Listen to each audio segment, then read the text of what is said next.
Hi, welcome to the next episode of Breakthroughs Before Breakfast. My name is Swaine. I'm the owner and lead trainer at Frontier Trainings. And right now we're doing a course called Living Visionary Leadership. And one of the lessons from this course is develop a thick skin. If you're a leader and you're out there making your vision happen in the world, first of all, you're going to get people who don't like your vision, want to tear down your vision, dispute your vision. Right now, our students are out there in the real world, going and taking their vision they've written down and sharing it and walking up to people saying, hello, I'd like to share my... No, sorry, go away, I don't... They're facing rejection continuously for the next 4 hours.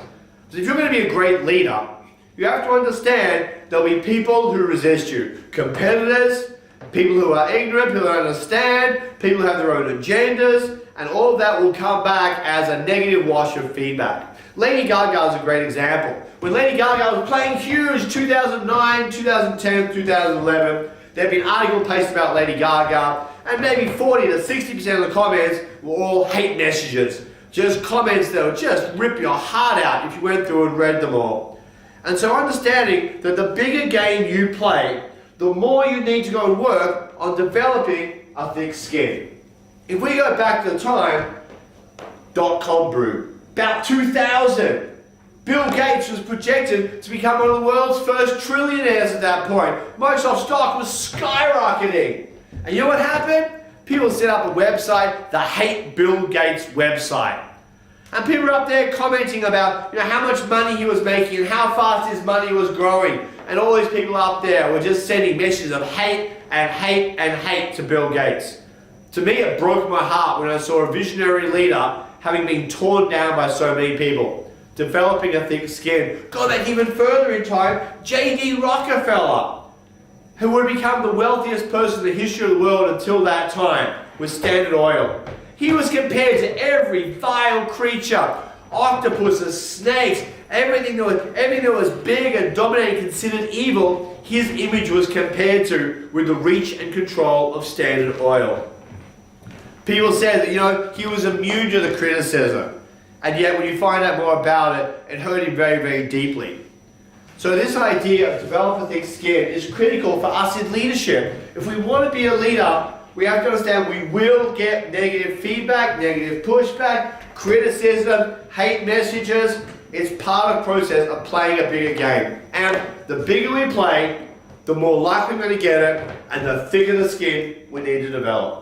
So the principle is develop a thick skin. If you'd like to find out more about this principle and many of the other principles from Living Visionary Leadership, then you go to the website frontiertrainings.com. You can find out there all the different courses we're doing and when they're running around the world. If you'd like to do 3 days of amazing training, you can come and find out to go to ptw.com. Go to ptw.com. Now, just before we leave, what 5 things could you do to develop a thick skin? How do you do it? How do you develop a thick skin? Let me show one more quick story. The story goes when Tiger Woods was growing up and was golfing, that his father, while he was starting to tee off, his father would start making comments to disturb him, to distract him. Tiger Woods was able to develop a thick skin and be able to shut out all the comments, all the other feedback. When he was getting better and better and better, it got to the point where his father started throwing racial slurs out, hate messages to him, anything he could to distract Tiger Woods from being on his game. But he said, Tiger, if you play the world level, you're going to have other competitors who will resist and hate you. And you need to be able to deal with that and not let one little bit of it take you off your game. And that's what Tiger did. And he became one of the best golfers in the world, all as a result of being able to block out all the other mental chatter and develop a thick skin. What 5 things could you do? Well, one of the ways you can do it is build resistance, is have people give you that feedback. Stuff you don't want to hear, have it sent to you regularly so it no longer has any energetic charge to you. What else could you do to develop a thick skin? Be willing to look at the messages other people write, breathe, absorb, let it go. So have fun, write down 5 different ways you can build up your resistance in developing a thick skin. I look forward to seeing you on the next episode of Breakthroughs Before Breakfast. I'll see you then.